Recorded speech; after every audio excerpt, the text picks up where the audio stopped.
and I can edit anything out. So Like me coughing. yeah, you can cough. You can cough all you want. Yes, yes. So I'm here with Ashley Staley today. So thanks, Ashley, for being on the show. You're welcome. So are you give me your title and let me like what is your title at work right now, and speak up just a little bit, since I wanted to get my lapel mics that I ordered for my phone and they didn't come in. So Okay. So I work now for Evoke Wellness in Hilliard, Ohio. My title is Business Development Representative. Okay, and what does a business representative do? Business development representative do? So the best way for me to explain that is I cover Northwest Ohio. So I go to different behavioral health businesses and hospitals and things like that, and sharing resources for Evoke to kind of give them the options that there's other things out there than just in this area. So. Okay. So Evoke is drug and alcohol recovery, rehabilitation. What is the title actually? So it's a behavioral health facility. We can assist with detox and residential for substance use, or it's called dual diagnosis. So if you have substances and then also some mental health issues, that's a dual diagnosis. And they also have a primary mental health residential as well, which you don't have to use substances. You could be struggling with depression, anxiety, any of those mental health things, and go to the program for that. So if somebody is in, a acute care, which is like at the hospital, typically like 5 to 7 days, that is a step down for them to go to, instead of just going to the hospital and then coming back out into society. Okay, so they just stay at Evoke longer, possibly? Yeah, so around the normal stay is around 28 days for that. Detox is about 5 to 7 days, residential around 28 days typically. Okay. So. Now, is there like outpatient there too, or is it just residential? There is just residential. They have discharge planners that will help set them up for what is next when they leave. Okay. Okay, so and okay, I'm glad to hear all that, Ashley. But I want to hear your story. So I want to hear you, because you're in recovery. Yep, just had 4 years last month. All right. No, it's May today. Yeah, so in March I had 4 years. Wow, that's awesome. Congratulations. Yeah, That's great. That's great. So explain how it all started, and give me where this addiction started in your life, and where you think it has. And gosh, you just came a long way, because I've kind of heard your story before, but I want to really hear it again, Ashley. So I don't, it's hard to tell where it started. I had a pretty rough childhood, but where it became the most to me when I started using was when I was 20. My mom was killed in a car accident. I was in the car with her, and I was in the hospital. They had me in ICU. They had me in a drug-induced coma, and don't know the exact time frame that I was in it. A week maybe, and then I spent a month in the hospital, and then another month in outpatient. I had a closed head injury. I had blood on my brain. They had to cut my head open here to release the pressure. They and then they just threw me back out, and didn't really understand what happened.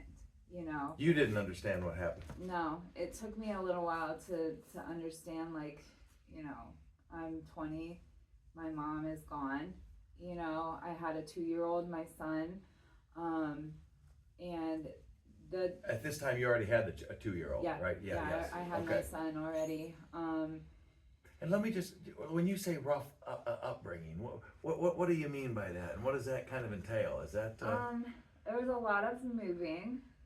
With my mom, we moved a lot, boyfriend. It was unstable that's a better word, I think. Unstable. Okay. You know, and So you just remember your childhood just not being like real happy, or real, No. you were stressed out a lot because you were moving around and had to meet new friends and whatever. Yeah, that's the biggest memory I have from my childhood was just, you know, moving around, not having like a consistent place. My mom and dad divorced when I was young too, and How old were you when they divorced? I don't remember. Yeah. There's with the car accident, there's a lot of things that I don't remember, you know, from before and after that. You know, there's just a lot of memories were gone. Okay. But Do you have siblings? yeah, there's 3 siblings with my mom, you know, from my mom, but my dad and my stepmom have 4. Okay. So there's 7 of us total. Yeah. But, you know,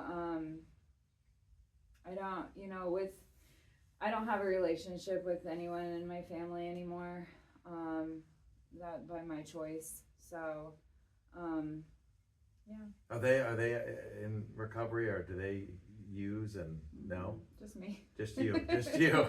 Just so me. so after the accident, Yep. did you have to take, painkillers or anything like that, or did you just was it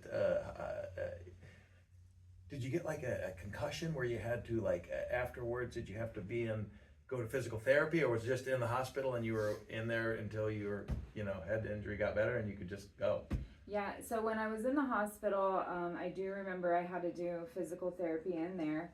And the only thing that I remember from that is I was doing the physical therapy and I leaned back and I was like, my arm really hurts, that really hurts. So I had a broken arm too.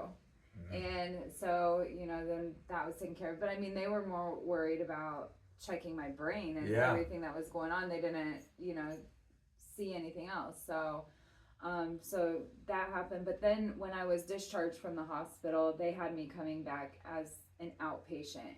I got you. And I don't remember anything from that.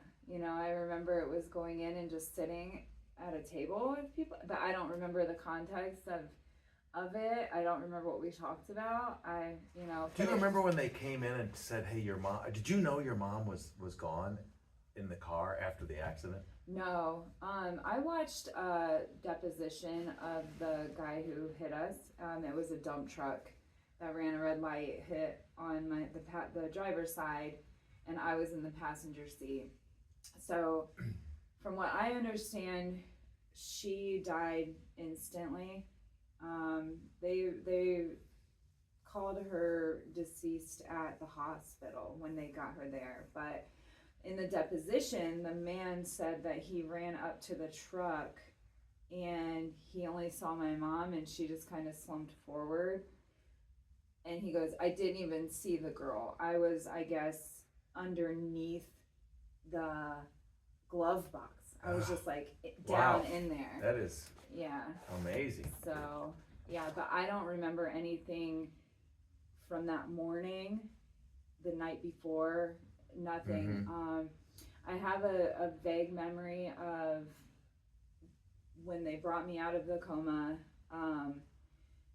that I see my grandma, and I thought for years that it was my grandma, my mom's mom, that told me that she passed away. But I found out years later, one of my best friends from school, and I still talk to her to this day, she was the one that told me that my mom passed away. Now, was your mom's mom still alive at this time, or did you have a near-death experience? No, she's still alive right now. Okay. Yeah, she's still alive to this day, but yeah, so it was very strange to find out, like, years later that it wasn't actually who I thought told me. But Interesting. Yeah, and I don't know if I really even understood then, that what had happened. So I don't know. And then, So when did the substance abuse start, or was there before that?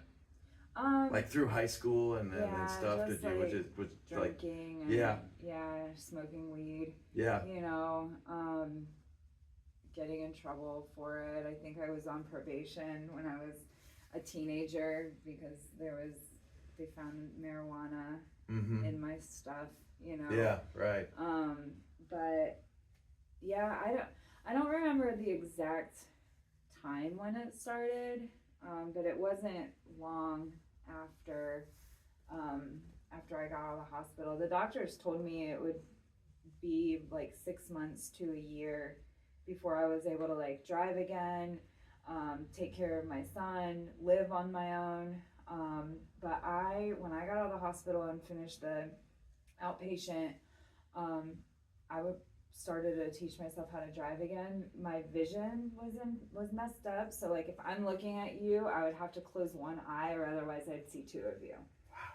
And so I started driving with one eye closed, but I was scared to drive.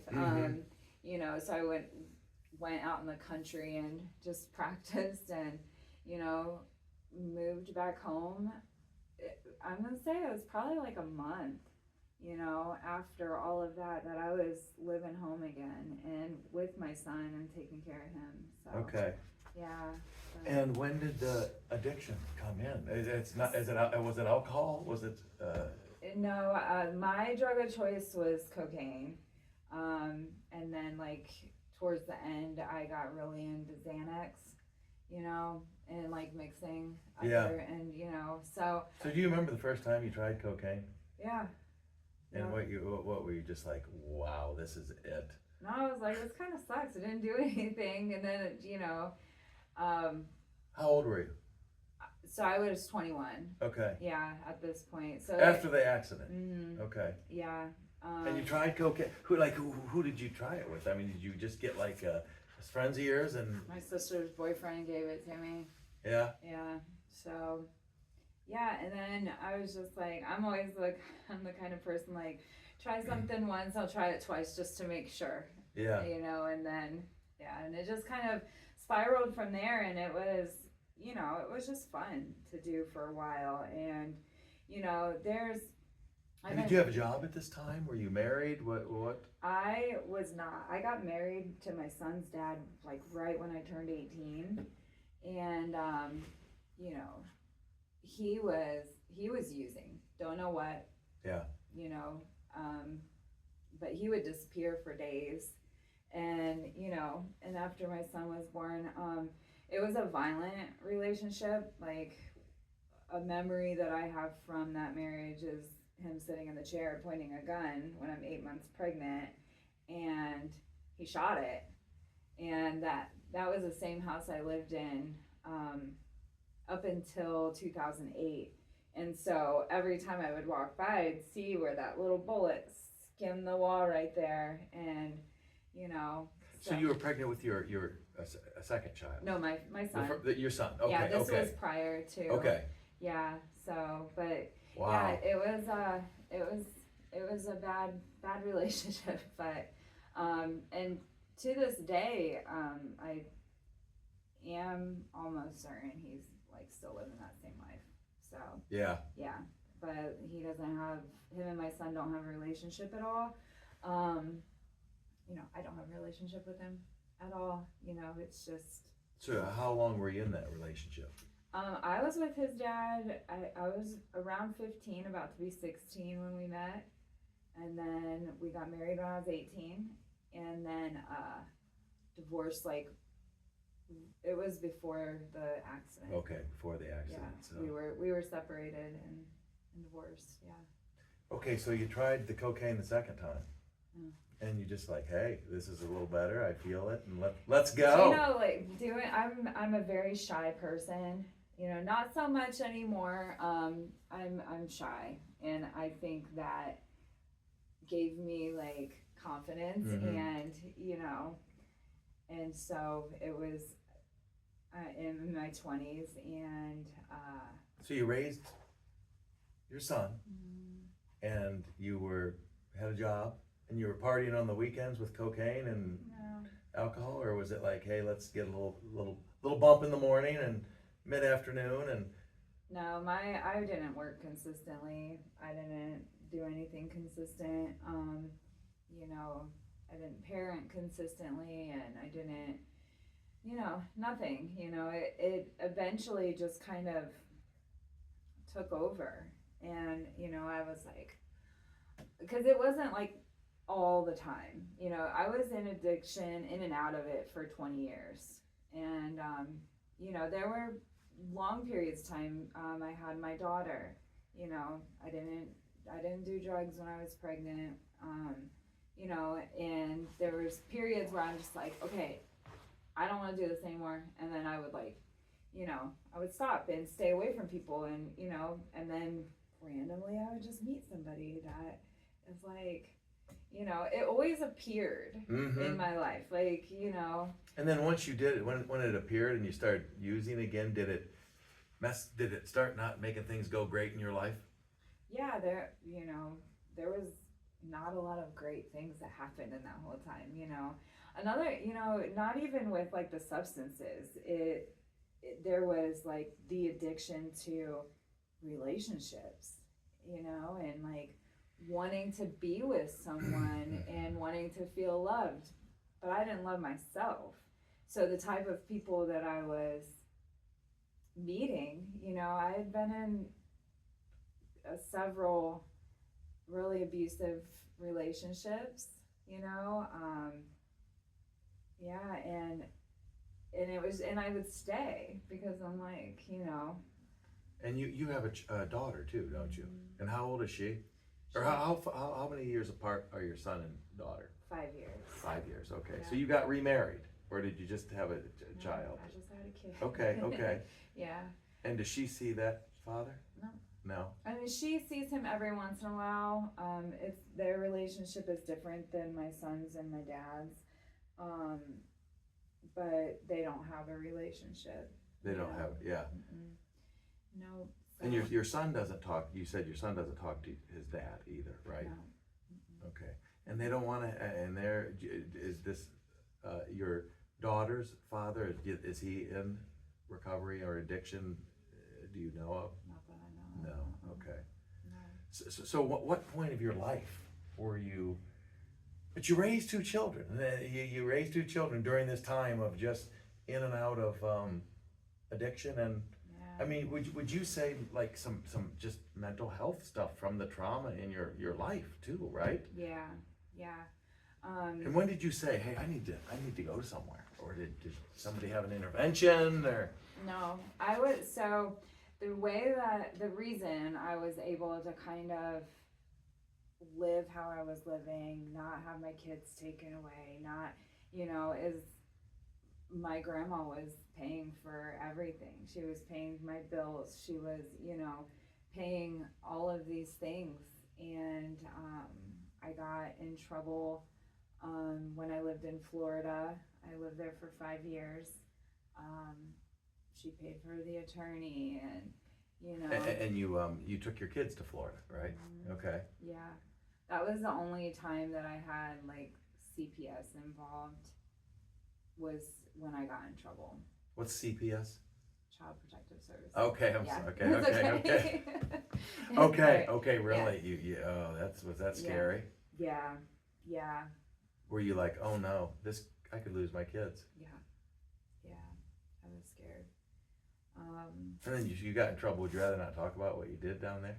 Yeah. Okay, that's okay. No. Yeah, But you got in trouble with law. You needed your grandmother paid for the attorney, and did she say, hey, come back home? No. It was pretty much like, can I cuss on here? Yeah, you can Okay. say some It dirty was words. Pretty much like, well, Ashley is a fuck up, and that's how she is, and there's nothing we can do about it. She's gonna be however she wants to. She be. would say that. Your grandmother. But they wouldn't say it to me, like. But you knew that, but they still had some kind of love in their heart for you, right? Because I think, they in paid my for- opinion, you know, maybe she does. I don't know. In my opinion, I think for my grandmother, I think it was guilt. You know, I think a lot of it is guilt. And, you know, we lost our mom, all three of us. And, you know, that's just my opinion. You know, I don't want to speak on what her reasoning was. But, Right, yeah. You know, I know that they thought, I know how they think of me, and it's fine. Do you have a relationship with your grandmother now? No, nobody. I don't. Okay, so Yeah. do you ever get sad about that? Sometimes, because I know she's not going to be around much longer. And does she ever reach out? She will text me, Happy Easter. And you text her back? Mm-hmm. Okay. Yeah. Okay. Yeah. Okay. There's a lot of trust that was lost, you know, in all of that, and I just don't need to give her any kind of information to twist around and turn into something bad to tell anybody she comes across. So yeah, it's just what it is. I looked for, with my whole family, you know, I looked for acceptance and approval for them for so long. Yeah. And I just never felt like I got it. And so I just decided one day that I'm just not going to make an effort anymore. And they don't make an effort. And so it's just what it is. And I feel a lot less stress and, you know, and hurt, you know, because you know, it would hurt my feelings that I didn't feel like I was accepted. So yeah, huge weight was lifted. After you decided to break free from having a relationship with anybody in your family, basically. Yeah. And after the Florida incident, did you and you were just using down in Florida? Yeah. A lot of cocaine. Really bad. Yeah. And you said did you say Xanax? Yeah. And the Xanax is just a speed, right? No, it's they use it for. I've never been prescribed it, but it's a downer. Okay. Yeah. Okay. So you'd have to use that to go to sleep at night after the cocaine binges, or not? I mean, how do you use Xanax? I just took it. I would snort it, or I would take it orally.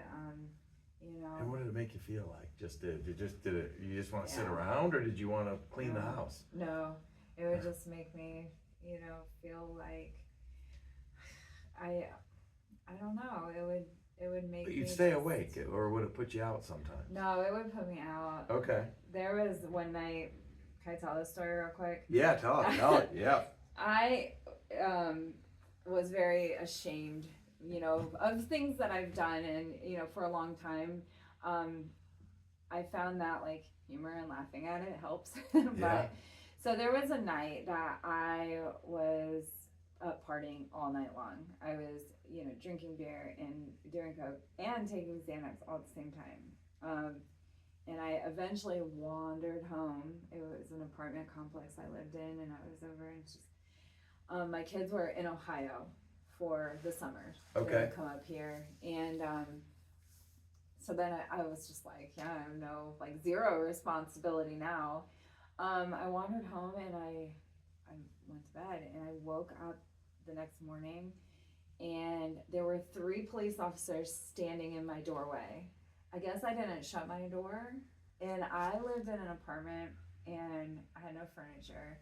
There was a mattress on the floor in the living room, and I guess that I must not have shut my door all the way, and somebody in the apartment left and peeked in and thought maybe I was dead.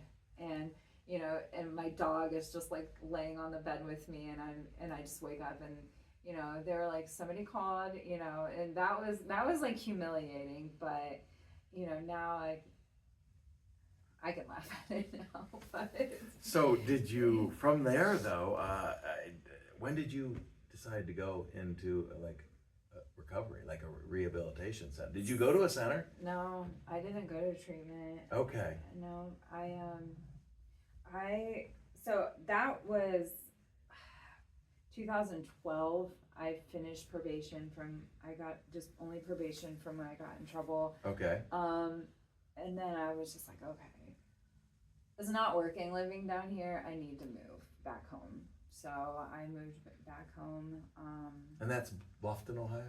No, in Ohio, in Lima. Okay, area. okay, Lima, Yeah. okay. Yeah, so Because didn't you say you're from Bluffton? that's where I spent a lot of my childhood. A lot of your childhood, yeah. Yeah, Okay. there was. So you moved back to Lima. Yep. And same thing. You get still using.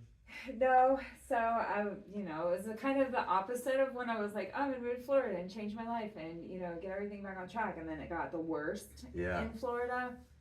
So then I was like, I'm gonna move to Ohio and change my life, and I was getting back with my daughter's dad, and I was like, everything's gonna be great. We're just gonna have a family, all of these things that we tell ourselves, and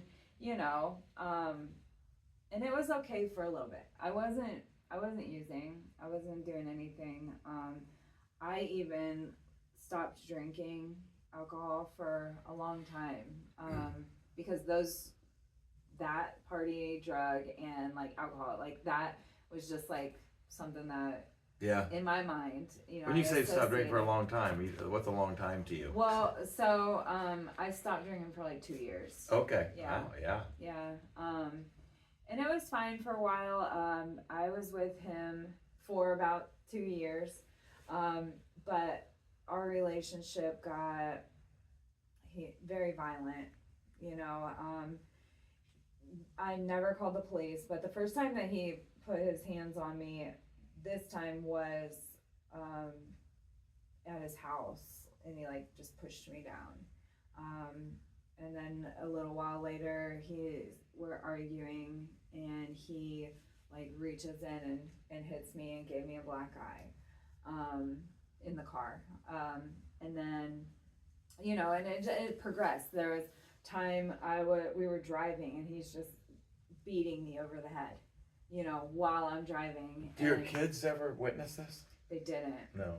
One time my daughter did see him. It was on Mother's Day, and she saw him. He punched me in my face right in front of her. And she still talks about it to this day. Like that was something that's traumatic. Was hard. How old was your daughter at that time? Like 6. Yeah. Wow. Yeah. And like that night after I had my first concussion that I knew of, but like I'm assuming I was throwing up. I couldn't like keep anything down, and I was sleeping. After he punched you, feel like you got it. Yeah. Yeah, he was getting me pretty good in the car while I was driving. And So was that? Did you think I'm gonna get out of this as soon as possible, or? No, I was just, I don't want to be mad at me. Don't be mad at me. And so that went on like for a while. Then there was one time I did call the cops and put him in jail, and he was beating me up for a good 45 minutes to an hour that day. I mean, when you're getting beat up like that, is there just fear? Like, oh my God, is he gonna kill me? Yeah. And there's even like thoughts like. Go ahead. It's just like, it's thinking like, what the hell am I doing? Where in my life did this fucking happen?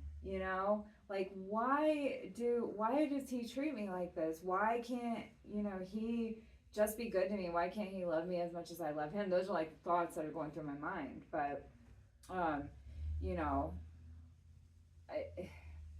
one day he was just like, I don't want you anymore. And I'm like, no, don't leave, and I was like, I went through like a whole grieving period. It is so hard to like explain if you're not, like in it. People are like, just leave, yeah. But it's like, it's not there's that something easy, like, is it? No, it's just even though he's mental. abusing you, and yeah. Now, did you say he was using, or no? No, I don't. So he wasn't. He just smoked weed. That's really. He just was a mean human. Yeah. Sounds like it, Just, right? Yeah, he's just not a good person. Mm-hmm. And you know, so we split up, and I was bartending at, you know, this time, and, you know, I was in college here in Findlay. I was going to school to be a vet tech, and, Okay. you know, and I was good for a long time, and then, you know, ever since I moved back to Ohio, I had never went looking for it, you know, for anything. It just found me. And there was very long periods of time, you know. So I was working on getting my life back together. I was, you know, in college, you know, in my 30s, and trying to start a career, you know. Yeah. Because I had no other skills. Was your grandmother helping you at this time? Yeah. A little bit. So she was helping you. Help? Yeah, she was paying. You had a place to live, so you got rid of the boyfriend, or he got rid of you. He got rid of you. He got rid of me. Okay, so he got dumped. You got dumped by that abusive boyfriend. Yeah. Which probably was a blessing if you look. Was. Yeah. So life goes on, and you're trying to get stuff together, and do you find cocaine again, or it found you? Yeah. It found you. Yeah, but it was a very long period. I can't say exactly how long it was. You know, I didn't really do Xanax anymore. I'm trying to. I don't think I did. I stayed away from it. But yeah, it was just Coke would just always, you know. I've had people, when I talk about like my past and things like that, I've had people tell me like, oh, but you never did anything hard like heroin or meth, you know. And no, I haven't. Knowingly, I haven't, you know. Yeah. It's, you just don't know. But you know, I think that if you're doing something and it's ruining your life and it's not helping you be your best self, I think that's a problem no matter what. Yeah. We've had people come to treatment for just weed. Food, Yeah. Relationships. Yeah. You know, Mm-hmm. I mean, anything can be, you know, an addiction. And I was still, even after my daughter's dad left, was still like struggling with relationships. I just wanted somebody to love me as much as I can love them. You know, and but the cocaine came back into your life, right? And then did it get to be a problem? No, it was no, not much. I mean, No. I was still doing it, and then still like wasting my life, and you know, not being productive, because I left the veterinary field right around when COVID hit. Yeah. Okay. Yeah, and it's just like, I'm gonna just do my own stuff. So you got in and you started to work in recovery centers though. Yeah, but not until 2022. And when did you last time you had cocaine? And that is that the date where that's where you're saying, hey, I've been sober since this is the last time I did cocaine, right? March of 21. Yeah. March of 21. Okay. Yeah, that night before I was just like, you know, I was up all night, and like that morning I'm like, I can't. You were up all night because you were. Yeah, I was just up all night, and I, you know, was trying to sleep. I couldn't sleep, and you know, I didn't have a home. I was staying with my grandmother, and the kids. How old are the kids at this time? Oh, in 21. Let's see, my son is almost 24, so he was numbers. I'm not good at math. Yeah. Okay. Yeah. Yeah, so he was like 20. He was 20. He was, and your daughter was still like in high school. Yeah. Yep. Yeah. And she was living with you with grandma. Mm-hmm. Yeah. Yeah, we were. And you're not really not holding too much of a job down. No. But you're going out with friends and you know, partying. Yeah. Pretty much. Because I knew it'd be okay. You know, like if I need money, I'll just get it from my grandma. Yeah. You know, but so she, so I was just like, I just can't. And then I just started trying to figure it out.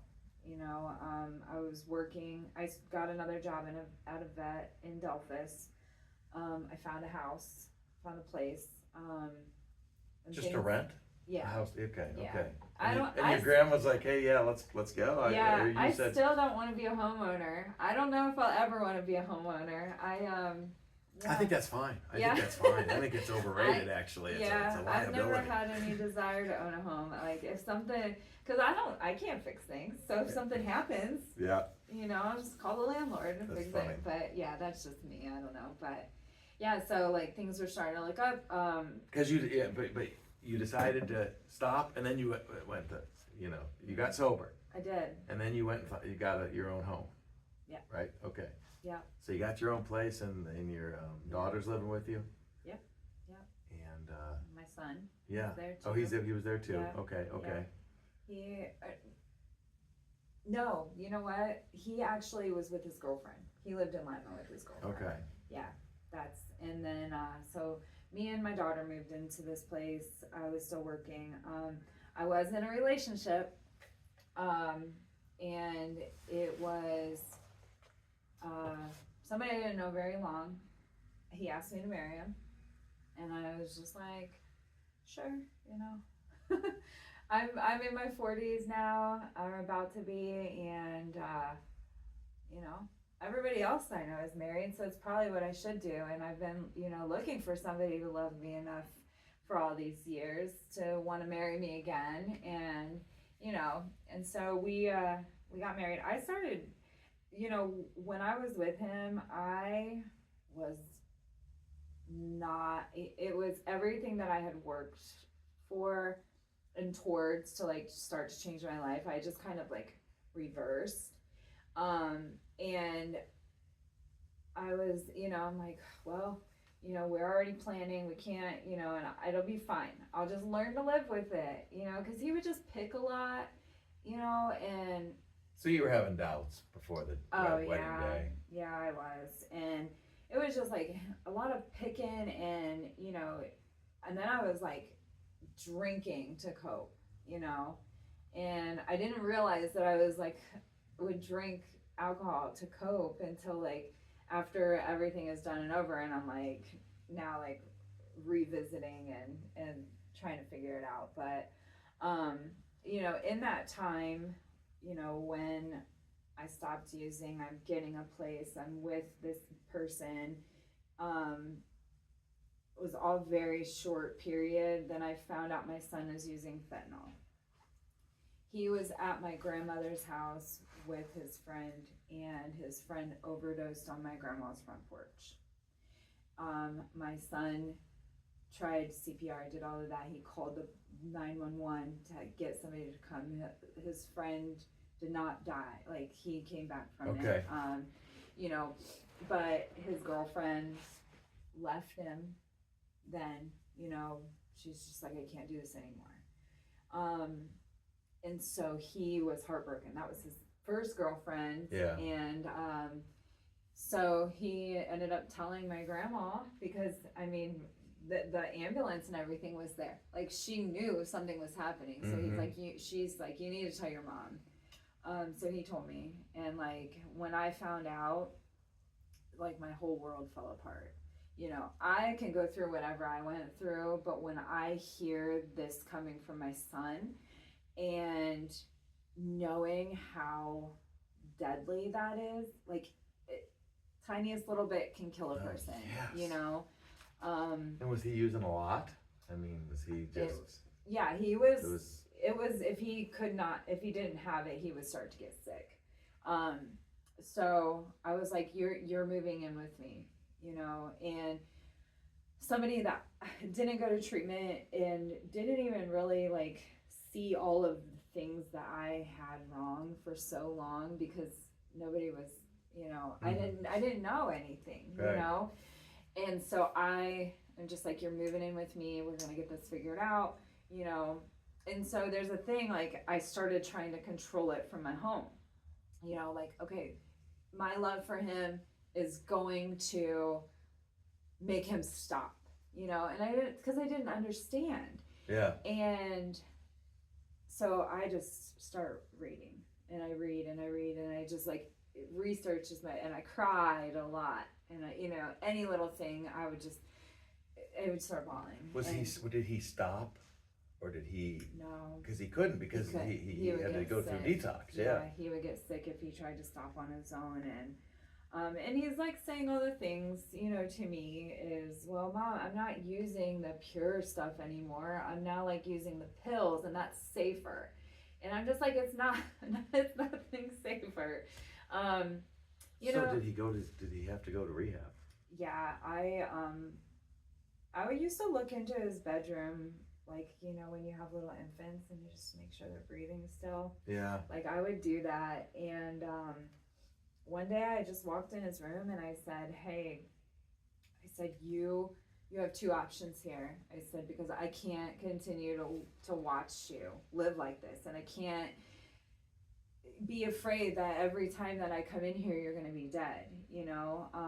I said, you go to treatment and you get some help, or you got to get the fuck out of my house. And when I say that you got to leave, that means you're not leaving with anything I've provided for you. You're not going to have a car. You're not going to have a phone. It's going to just be the clothes that you have. And I told him, I said, you have, I forget if I said 24 or 48 hours, yeah. To decide what you're going to do. And then we'll see what's next. I shut the door and I just started bawling. And because I was like, if I set a boundary and I put a bottom line, like, this is what you have to do. But I'm like, oh, if he doesn't go to treatment, I'm going to have to like stick with it and let him leave. Yeah. And I'm just like, I don't know if I could do be that. tough, yeah. But, he decided to go. He went to a detox residential program, and I still didn't really know about how all of this worked. Are you using it this time though? Still? No. So you're done. You're done. done. Yeah. Okay. I was like brand new into like this world. Yeah. So you were just like, I'm gonna be sober. I'm not doing this anymore. Yeah. I was still drinking, because I was still with this person, and trying to deal with all of these things. And but the cocaine and Xanax, you decided to. No, I was done. Yeah. Yeah. And so he went to treatment the first time he was there, came home. He says that he was clean and, but I think he was about 8 months before he was back in rehab again. Okay. He just started looking different, like his face, and, and I just knew, like, I just knew. Yeah. And, he's like, okay, he eventually came back to me and said, I need help. Now within all of this time of even still dealing with this, person I married had drained our bank account and left. And he left me $250. And at this time I wasn't working, I was in college, because now I'm changing careers again. And I'm going to get into the behavioral health field, which is where I'm at now. And I got my CDCA right before all of this. So I was like, well, it's time to go. I got to, I was pissed. I was so fucking mad. Like, that was all of it, and he took it, and he said that he didn't steal the money. He just put it in a secure place until I go to marriage counseling with him. That's one thing that you're not going to do to me, is try to you're not going to take shit from me and then tell me like this is the only way you're going to get it back, because you're going to get the opposite response. Right. Yeah. I'm just like, Mm-hmm. And so, try and deal with that. That's how I ended up first at the first clinic that or rehab that I worked at. But where's that? Was that Ohio Recovery? that was Ohio Recovery. Okay, That was my first job in this field. Yeah. Okay. So, so then he's back in treatment. He went to detox, and then he left that, and we had to wait a couple days for a bed to be open, and then he went to a program that is like an intensive outpatient, which is, Yeah. you know, the lower level, but he had housing there. Okay. So, he could have stayed there for a long, I think up to 2 years he could have stayed in that program. And I just told him, I said, you know, whatever you want to do, you know, I'm here to support you, but I want you to take it serious, and I want you to like learn everything that you can. Because now I'm starting to learn, and I'm starting to like, you know, this is what I'm doing now, and so I'm getting it, you know. So you can help him out because of you're in the field now, right? And you're learning how the recovery centers are working, and you know. And I'm so like, you know, I just put everything I have into something when I really want to do it. And so yeah, I would be at work from like 7 in the morning until 7 at night, you know, just trying to learn everything I can about the program, about the, you know, what I need to be doing for each of these people, and then also helping him, you know, while he's there. And you know, he stayed for 6 months, and I think he got like a sense of independence because excuse me. It's okay. It's okay. You're fine. He had been in, you know, he lived with me, then he lived with his girlfriend, and then he lived back with me again. So he never really had like any kind of living on his own. So being in treatment, and, you know, having certain things that he had to do, and, you know, to stay there, it helped him. So about 6 months in, he's like, Mom, he's like, I'm ready to come home. He's like, it's becoming very repetitive. I am just not getting anything out of it. I'm ready. And I was like, okay. So we went and got him, and, you know, I said, you can live with me as long as you want to, you know, you take your time. So he came home, he found a job right away. He was working for a tent and awning company, you know. One thing I always taught my kids is no matter what job you're doing, you do it to the best of your ability. You know, because you never know who's watching. So, yeah, he did really well there, and then he was just like, I'm not making enough money, and I said, well, don't leave until you have something else, you know. And so, yeah, he ended up going to a factory. He's still working there now. One of the guys that he works with, he went to high school with, so they reconnected, and, you know, and he's doing good. I mean, he's sober. Yeah. Celebrated 2 years in November. Oh, that is awesome. That's awesome. Yep. So you have 5 years. Is that what you said, 5 or 4? 4 in March. Okay, 4 in March, and he's got 2. And so you never saw. Did you ever see your money from your? Now, do you not? Are you still with this guy? No. Okay. The guy that took your money. No. Or your husband, right? So you got a divorce. Well, not yet. Okay. But I, you know, the thing with that is like, I'm gonna have to do it, right? I'm gonna have to file and everything. But I'm just like, you took everything that we had together, you know, all of it, and then you expect me to pay for this? Yeah. You know, So do you guys ever talk? Nope. And does he ever say, hey, we need to get a divorce? I mean, what are the advantages or disadvantages of still being married to somebody you don't talk to? Is there any advantage or disadvantage?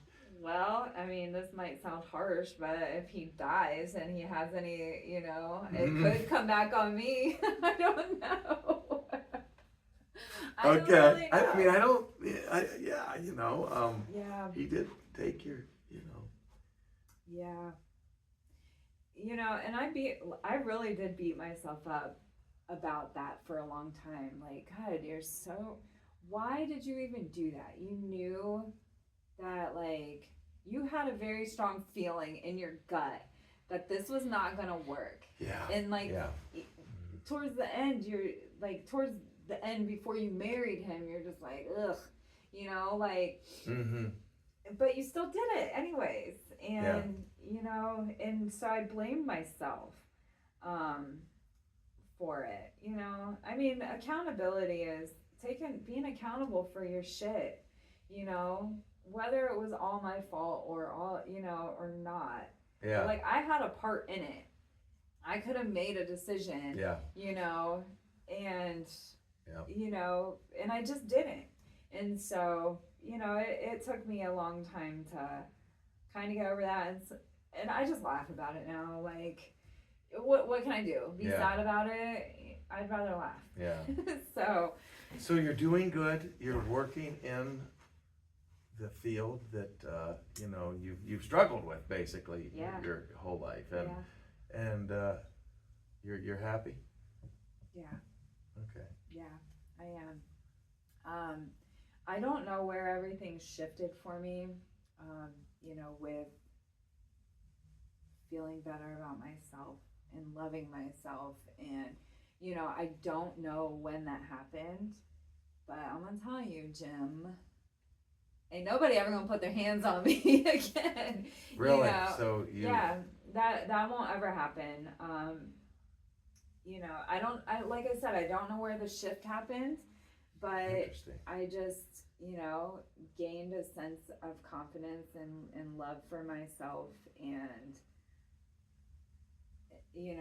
the way that I lived before. Yeah. It's not, I'm not going to ever do that again, Well, that's great, Ashley. And, that's quite a story that I just heard from you. And people listening out here, I think it can really help somebody to hear your story and see where you've been through, and having children and going through addiction and coming out on the other side, so to speak, and doing great because of you, Ashley Staley. Because of you, you hooked me up with that Midwest recovery. I mean, I went to Ohio recovery. That was huge what you did for me, and gave the clinical director there, basically he wasn't the clinical director at the time. I won't say his name just in case, I think he's, an outreach person. He was an outreach person. Yeah.